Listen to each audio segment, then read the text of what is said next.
Bhuvaneshwari. Yeah, please come. So she will be presenting on idiopathic intracranial hypertension, diagnosis, management, the case series. Good morning, everyone. Myself, Dr. Bhuvaneshwari.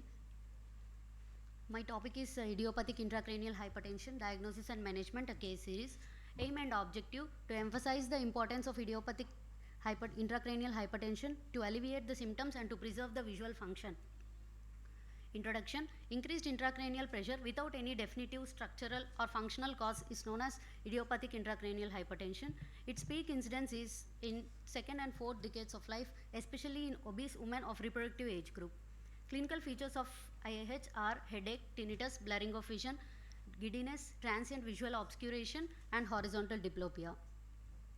Material and methods. 5 patients who were thoroughly studied who came to the ophthalmology OPD with symptoms of headache and transient visual obscuration, and patients underwent complete ocular image examination and neuroimaging. In case series, history, ocular examination, systemic examination, investigations and treatment are discussed. Case 1. A 28-year-old obese female who came with complaints of severe headache, blurring of vision and tinnitus since 3 months. Her ocular examination showed visual acuity of 6.6 in both eyes, anterior segment is normal, fundus showed papilledema. Systemic examination is normal, and we sent to MRI brain and orbits, then found bilateral optic nerve sheath dilatation with no intracranial space occupying lesions, and MR venogram shows unilateral transverse sinus stenosis. Treatment. Referred to neurophysician and CSF pressure were noted. It was normal, then started with acetazolamide, topiramate and advised to reduce weight. On follow-up after 3 months, there is 10 kilos of weight reduction with improved symptoms of visual symptoms were improved. Headache is severely decreased. Second case, a 19-year-old obese female with history of recurrent headaches since 2 years associated with vomitings and 2 weeks history of gradual onset and progressive loss of vision. Extraocular movements are full and free. Visual acuity is perception of light negative in both eyes. Anterior segment for both eyes pupil not reacting to light. Fundus showed chronic papilledema, chronic atrophy. And MRI brain and orbit showed empty cella with tortuous and dilated bilateral optic nerve sheath dilatation. We started on injection mannitol IV 6th hourly and tablet Dimox and advised to reduce weight. On follow-up, there is significant relief of symptoms, but the visual loss is persisted. A 37-year-old non-obese male came with complaints of severe headache since 2 months. Visual acuity, best corrected visual acuity is 6.9 in both eyes, and anterior segment is normal, fundus is normal. But on MRI and brain, it showed partial empty cella with mild dilatation of optic nerve sheath. Then started on tablet Dimox. On follow-up after 1 month, symptoms improved and best corrected visual acuity is 6.6 in both eyes.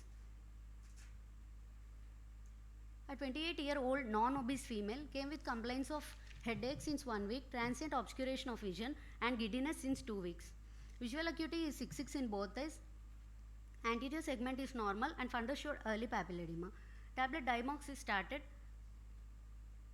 and MRI brain and orbit showed mild optic nerve sheath dilatation and started on acetazolamide OD.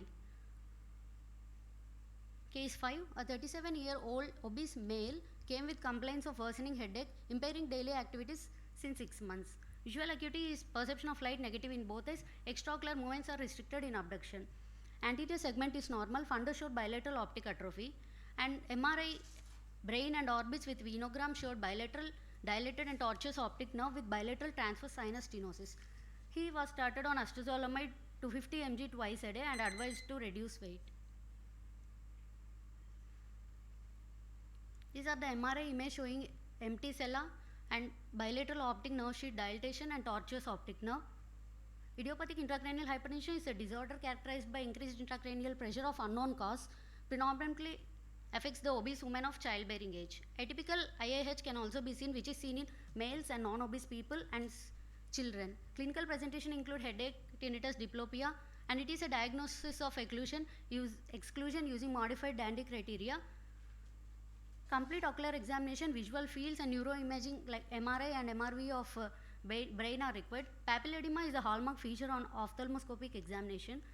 Neuroimaging plays an important role in the diagnosis of IIH. Treatment includes lifestyle modification, pharmacotherapy, and unresolved cases should undergo surgical management like CSF shunt procedures and optic nerve fenestration surgeries. This is the picture showing edema, eventually optic atrophy has been occurred. This is the treatment plan. Patient coming with headaches or The time is up. conclusion, the patients coming with headache are not neglected, and complete ocular examination neuroimaging should be done especially in obese women of childbearing age, and the treatment includes lifestyle modification and pharmacotherapy with carbonic anhydrase inhibitors. Thank you.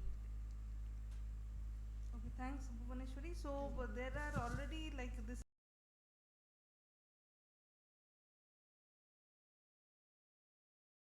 already been reported. Did you do a review of literature? No, ma'am. Whatever the medical management is there that showed the significant relief in the symptoms of patients coming with IIH. So the study was in sync with the whatever is already yes, reported. Yes, ma'am.